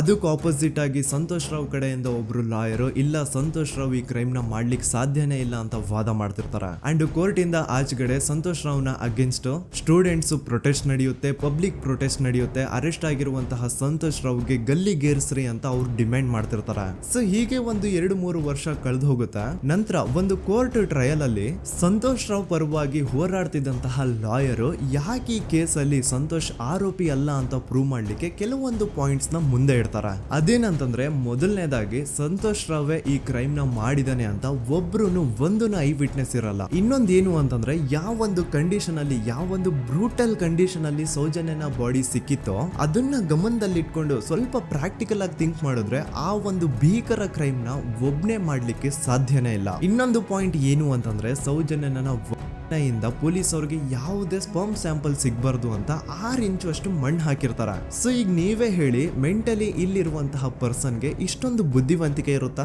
ಅನ್ಕೊಳ್ಳಿ. ಅಷ್ಟೊಂದು ಬುದ್ಧಿವಂತಿಕೆ ಅವ್ನಿಗಿದ್ರೂನು ಆ ಕ್ರೈಮ್ ಮಾಡಾದ್ಮೇಲೆ ಅವನ ಆ ಊರಿಂದ ಓಡ್ ಹೋಗ್ಬೋದಾಗಿತ್ತು. ಆದ್ರೆ ಮತ್ತ್ಯಾಕೆ ಅವನು ಅದೇ ಊರಲ್ಲೇ ಇರ್ತಾನೆ. ಅಂಡ್ ಸೌಜನ್ಯ ಕೊನೆಯದಾಗಿ ಪ್ರಕೃತಿ ಹಾಸ್ಪಿಟಲ್ ಮುಂದ್ಗಡೆಯಿಂದ ನಡ್ಕೊಂಡು ಹೋಗ್ತಾ ಇರ್ಬೇಕಾದ್ರೆ ಆ ಪ್ರಕೃತಿ ಹಾಸ್ಪಿಟಲ್ ನ ಸೆಕ್ಯೂರಿಟಿ ಗಾರ್ಡ್ ನೋಡ್ತಾನೆ. ಅಂಡ್ ಪ್ರಕೃತಿ ಹಾಸ್ಪಿಟಲ್ ನ ಆಚೆಗಡೆ CCTV ಕ್ಯಾಮರಾನು ಇರುತ್ತೆ. ಸಡನ್ಲಿ ಆ CCTV ಫುಟೇಜ್ ಕೂಡ ಕಾಣೆ ಆಗ್ಬಿಡುತ್ತಾ. ಇನ್ನೊಂದೇನು ಅಂತಂದ್ರೆ, ಸೌಜನ್ಯನ ಮರ್ಡರ್ ಆಗಿದ್ದು ನೆಕ್ಸ್ಟ್ ದಿನಾನೇ ಪೊಲೀಸ್ ಅವರು ಆರೋಪಿನ ಹಿಡಿದ್ರು. ಸೊ ಹಾಗಿದ್ದಾಗ ಆ ಕಲೆಕ್ಟ್ ಮಾಡಿರುವಂತಹ ಸ್ಪರ್ಮ್ ಸ್ಯಾಂಪಲ್ಸ್ ನ ಲ್ಯಾಬ್ ಗೆ ಕಳಿಸಿ ಇವನೇ ಆರೋಪಿ ಅಂತ ಕನ್ಫರ್ಮ್ ಮಾಡೋ ಬದಲಾಗಿ ಯಾಕೆ ಪೊಲೀಸ್ ಅವರು ಆ ಸ್ಪರ್ಮ್ ಸ್ಯಾಂಪಲ್ಸ್ ನ ತಮ್ಮ ಹತ್ರನೇ ಇಟ್ಕೊಂಡು 12 ದಿನವರೆಗೂ ಅದಕ್ಕೆ ಫಂಗಸ್ ಹಿಡಿಯೋವರೆಗೂ ಕಾದು ಆಮೇಲೆ ಅದನ್ನ ಲ್ಯಾಬ್ ಕಳಿಸಿದ್ರು. ಅಂಡ್ ಮೇನ್ ಇಂಪಾರ್ಟೆಂಟ್ ಆಗಿ ಸಂತೋಷ್ ರಾವ್ಗೆ ಒಂದು ಗುಪ್ತ ರೋಗ ಇರುತ್ತೆ, ಅದೇ ಫಿಮೋಸಿಸ್ ಅಂತ. ಈ ಕಾಯಿಲೆ ಏನು ಅಂತ ನಾನು ಈ ವಿಡಿಯೋದಲ್ಲಿ ಡೀಟೇಲ್ಡ್ ಆಗಿ ಎಕ್ಸ್ಪ್ಲೈನ್ ಮಾಡ್ಲಿಕ್ಕೆ ಆಗಲ್ಲ.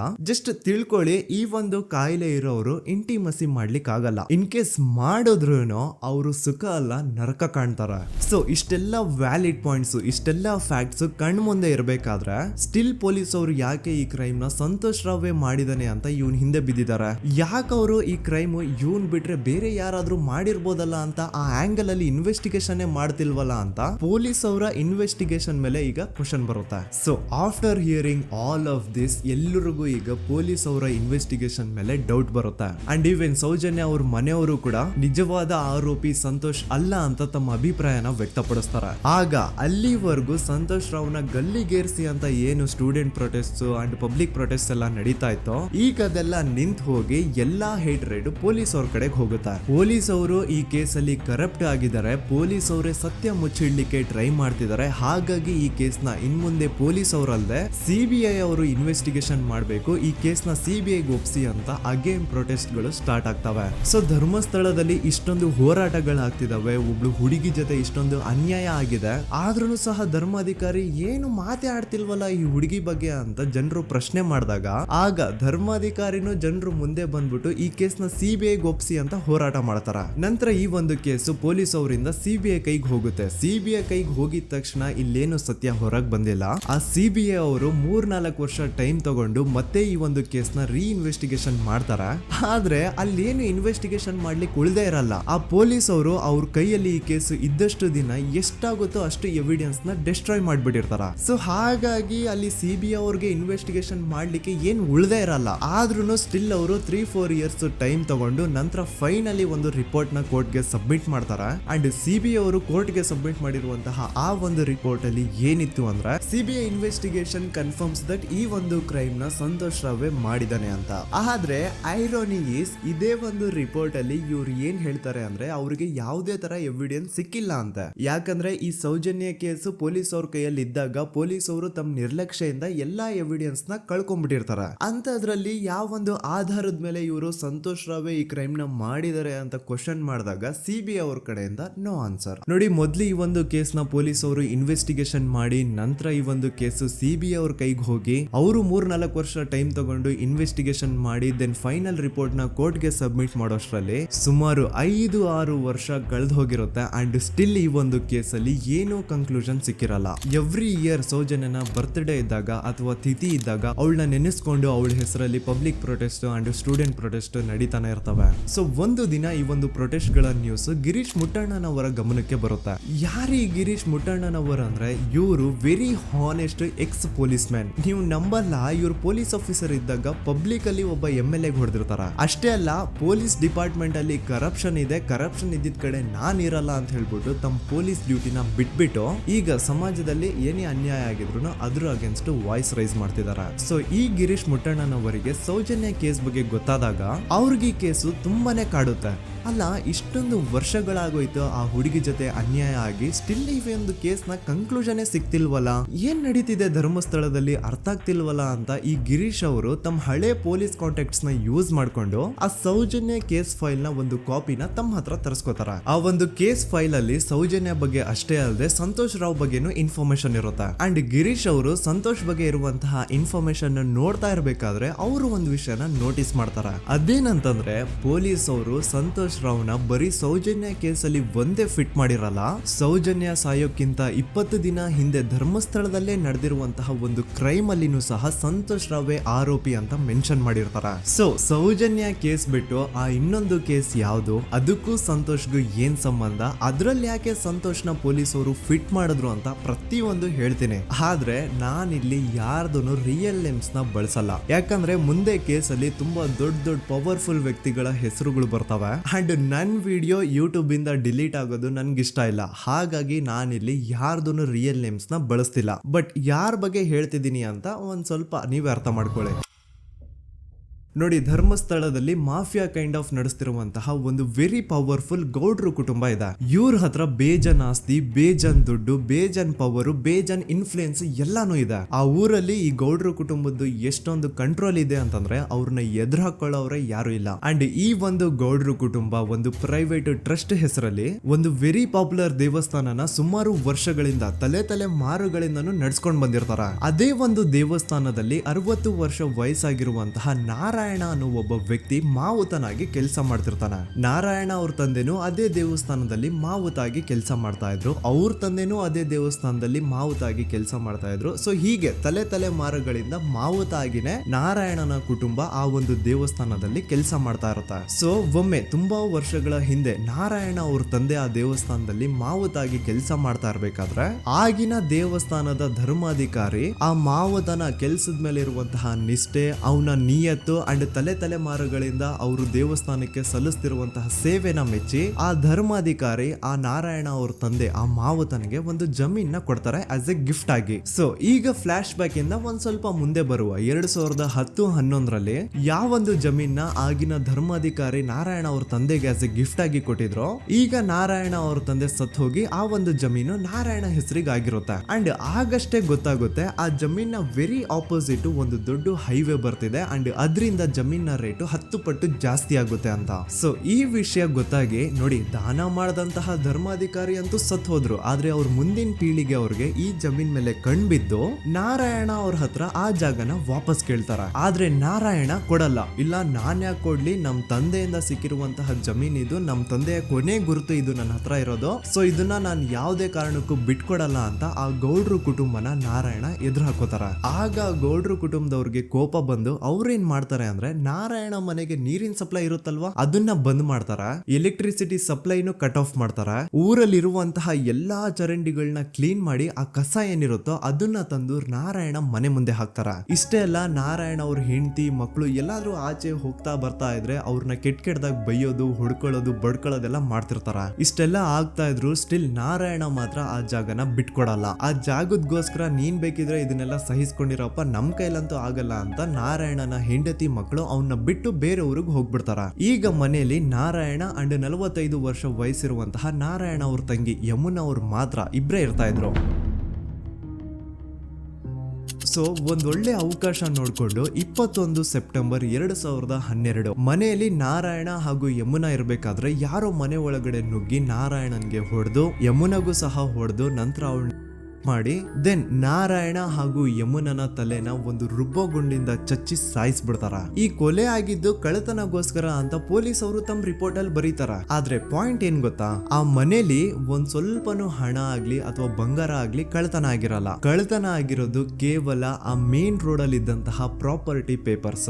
ಎಂತ ಕೋಇನ್ಸಿಡೆನ್ಸ್ ನೋಡಿ, ಯಾವ ಒಂದು ಜಮೀನಿನ ಪತ್ರ ನಾರಾಯಣ ಮನೆಯಿಂದ ಕಳ್ಳತನ ಆಗಿದ್ವೋ ಅದೇ ಒಂದು ಜಮೀನಲ್ಲಿ 10 ವರ್ಷ ಆದ ನಂತರ ಒಂದು ದೊಡ್ಡ ಹೋಟೆಲ್ ಸ್ಥಾಪನೆ ಆಗುತ್ತೆ ಅಂಡ್ ಆ ಹೋಟೆಲ್ ನ ಇನಾಗ್ರೇಷನ್ ಗೆ ಚಿಕ್ಕ ಗೌಡ್ರು ಬರ್ತಾರ. ಸೊ ಈಗೇನು ನಾರಾಯಣ ಹಾಗೂ ಯಮುನನ ಕೊಲೆ ಆಗಿದ್ಯೋ ಇದಾಗಿದ್ದು 20 ದಿನ ಆದ್ಮೇಲೆ ಸೌಜನ್ಯ ಜೊತೆ ಅಂತ ನಿರ್ದಯ ಘಟನೆ ಆಗಿದ್ದು. ಸೊ ಪೊಲೀಸ್ ಅವರು ಸೌಜನ್ಯ ಕೇಸಲ್ಲಿ ಸಂತೋಷ್ ರಾವ್ನ ಫಿಟ್ ಮಾಡೋದಲ್ದೆ ಈ ಒಂದು ನಾರಾಯಣ ಹಾಗೂ ಯಮುನಾ ಕೇಸಲ್ಲೂ ಸಹ ಸಂತೋಷ್ ರಾವ್ನೆ ಫಿಟ್ ಮಾಡಿರ್ತಾರ. ಇಲ್ಲಿ ಡೇಟ್ಸ್ ನ ಸ್ವಲ್ಪ ನೆನ್ಪಿಟ್ಕೊಳ್ಳಿ. ನಾರಾಯಣ ಹಾಗೂ ಯಮುನನ ಕೊಲೆ ಆಗಿದ್ದು 21 ಸೆಪ್ಟೆಂಬರ್ 2012 ಅಂಡ್ ಸಂತೋಷ್ ರಾವ್ ಧರ್ಮಸ್ಥಳ ಬಂದಿದ್ದು 9 ಅಕ್ಟೋಬರ್ 2012, 20 ದಿನ ಆದ್ಮೇಲೆ. ಸೊ ನಾರಾಯಣ ಹಾಗೂ ಯಮುನನ ಕೊಲೆ ಆದಾಗ ಊರಲ್ಲೇ ಇಲ್ದೆ ಎಲ್ಲೋ ಶೃಂಗೇರಿಯಲ್ಲಿ ಯಾವುದೋ ಒಂದು ಹೋಟೆಲ್ ಅಲ್ಲಿ ಕೆಲಸ ಮಾಡ್ತಿದ್ದಂತಹ ಸಂತೋಷ್ ರಾವ್ ಹೇಗೆ ಈ ಒಂದು ಕೇಸಲ್ಲಿ ಆರೋಪಿ ಆಗ್ತಾನೆ? ಸೊ ಇದೇ ಒಂದು ಪಾಯಿಂಟ್ ನ ನೋಟಿಸ್ ಮಾಡಿ ಗಿರೀಶ್ ಮುಟ್ಟಣ್ಣನವರು ಧರ್ಮಸ್ಥಳಕ್ಕೆ ಬಂದು ಸಂತೋಷ್ನ ಲಾಯರ್ ಜೊತೆ ಡಿಸ್ಕಸ್ ಮಾಡ್ತಾರ. ದೆನ್ ಫೈನಲಿ ಏನೋ ತಪ್ಪು ಮಾಡದೆ ಸುಳ್ಳು ಆರೋಪಗಳಿಂದ ಕರಪ್ಟ್ ಪೊಲೀಸ್ ಆಫೀಸರ್ಸ್ ನ ಮಿಸ್ಲೀಡಿಂಗ್ ಇನ್ವೆಸ್ಟಿಗೇಷನ್ ಇಂದ ಸಂತೋಷ್ ರಾವ್ ತನ್ನ ಜೀವನದ 8-10 ವರ್ಷನ ಜೈಲಲ್ಲಿ ಕಳೆದು ಫೈನಲಿ ರಿಲೀಸ್ ಆಗ್ತಾನೆ. ಒಂಥರ ಈ ಕೇಸಿಂದ ಸಂತೋಷ್ ರಾವ್ನ ಇಡೀ ಲೈಫೇ ಸ್ಪಾಯ್ಲ್ ಆಗೋಯ್ತು.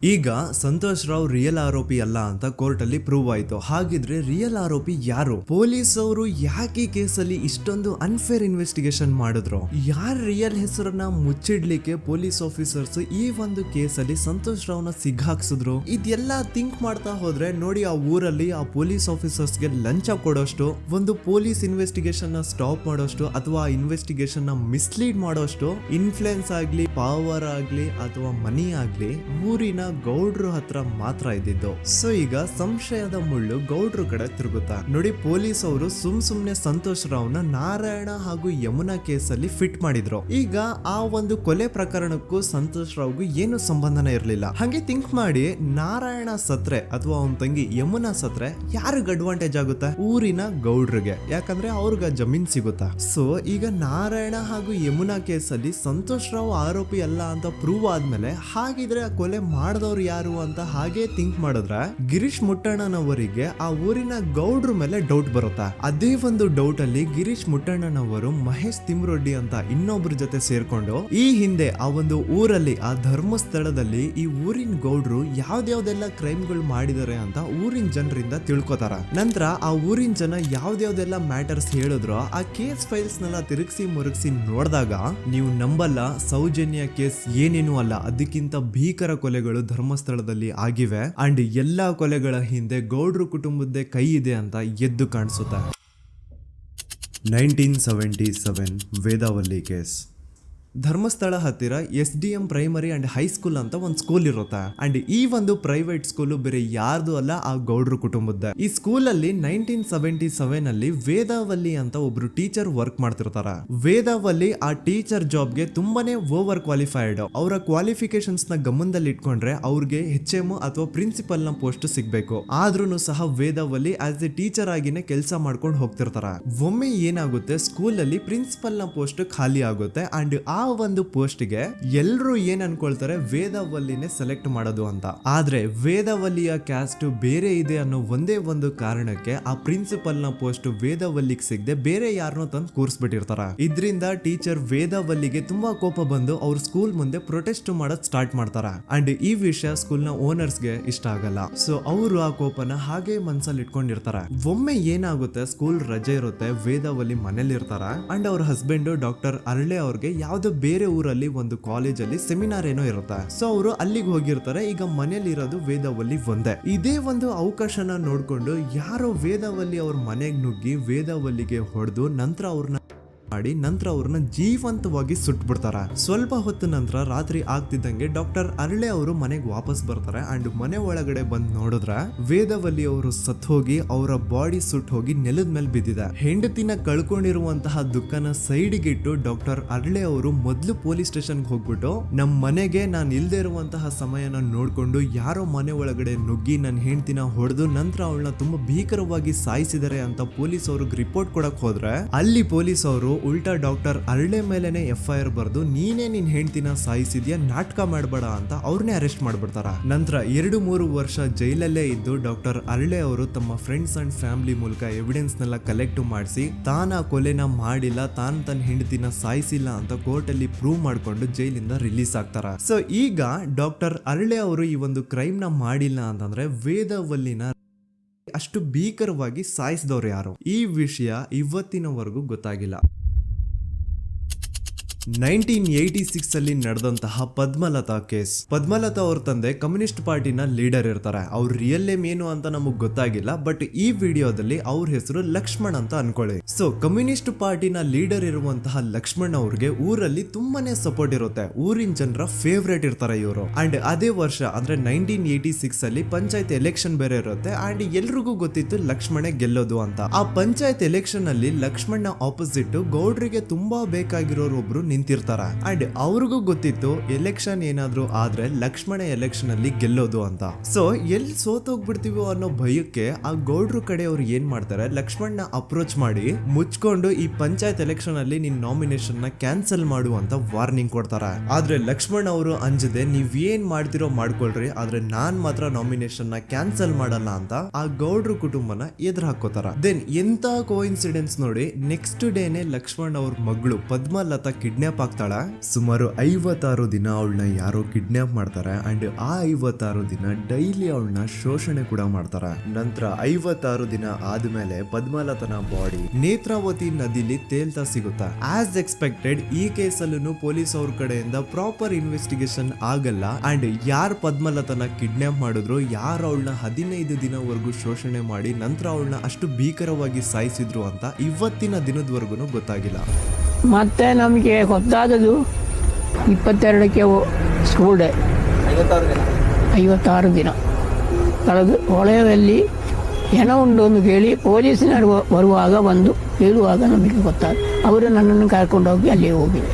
ಇನ್ನೊಂದು ಲಾಸ್ಟ್ ಕೇಸ್ ಇದೆ, ಇದು ಅರ್ಲಿ 2000 ಅಲ್ಲಿ ನಡೆದಿರೋದು. ಇವ್ರದ್ದು ಅಷ್ಟಾಗಿ ಡೀಟೇಲ್ಸ್ ನಾನು ಹೇಳಲ್ಲ, ಜಸ್ಟ್ ಮೇಲ್ ಹೇಳ್ತೀನಿ. 2000 ಇಸ್ವಿಯಲ್ಲಿ ಧರ್ಮಸ್ಥಳದಲ್ಲಿ 2 ಫಿನಾನ್ಸ್ ಬ್ಯಾಂಕ್ ಇರ್ತಾವೆ. ಒಂದು ಅಗೇನ್ ರಿಯಲ್ ನೇಮ್ ತಗೊಳ್ಳೋದು ಬೇಡ, ಲೈಕ್ ಜಸ್ಟ್ ಸಹಕಾರ ಗ್ರಾಮೀಣ ಬ್ಯಾಂಕ್ ಅನ್ಕೊಳ್ಳಿ. ಅಂಡ್ ಇನ್ನೊಂದು ಬಂದ್ಬಿಟ್ಟು SDM ಫೈನಾನ್ಸ್ ಪ್ರೈವೇಟ್ ಲಿಮಿಟೆಡ್. ಈ SDM ಫೈನಾನ್ಸ್ ಪ್ರೈವೇಟ್ ಲಿಮಿಟೆಡ್ ಬಂದು ಗೌಡ್ರು ಕುಟುಂಬ ಅವ್ರಿಗೆ ಸೇರಿದ್ದು. ಆ ಕಡೆ ಇವ್ರ ಆಪೋಸಿಟ್ ಏನದು ಗ್ರಾಮೀಣ ಬ್ಯಾಂಕ್ ಇತ್ತು, ಅದರಲ್ಲಿ ಒಬ್ಬ ಮ್ಯಾನೇಜರು ಬಡವ್ರಿಗೆ ಸಹಾಯ ಆಗ್ಲಿ ರೈತರಿಗೆ ಸಹಾಯ ಆಗ್ಲಿ ಅಂತ ತುಂಬಾ ಕಡಿಮೆ ಬಡ್ಡಿಗೆ ಲೋನ್ ಕೊಡ್ತಿರ್ತಾನೆ. ಇದರಿಂದಾಗಿ ಧರ್ಮಸ್ಥಳದಲ್ಲಿ ಆಲ್ಮೋಸ್ಟ್ ಎಲ್ಲಾ ಕಸ್ಟಮರ್ಸ್ ಆ ಗ್ರಾಮೀಣ ಬ್ಯಾಂಕ್ ಕಡೆಗೆ ಹೋಗ್ತಿರ್ತಾರ.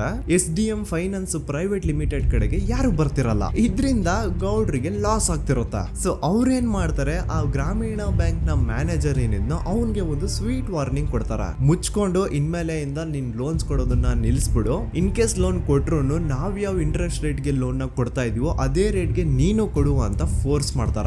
ಆದ್ರೆ ಆ ಗ್ರಾಮೀಣ ಬ್ಯಾಂಕ್ ನ ಮ್ಯಾನೇಜರ್ ಇದ್ಯಾವುದನ್ನು ಕಿವಿಗೆ ಹಾಕೊಳ್ಳಾರ್ದೆ ಅವ್ನ್ ಕೆಲಸ ಅವ್ನ್ ಮಾಡ್ಕೊಂಡು ಹೋಗ್ತಾನ.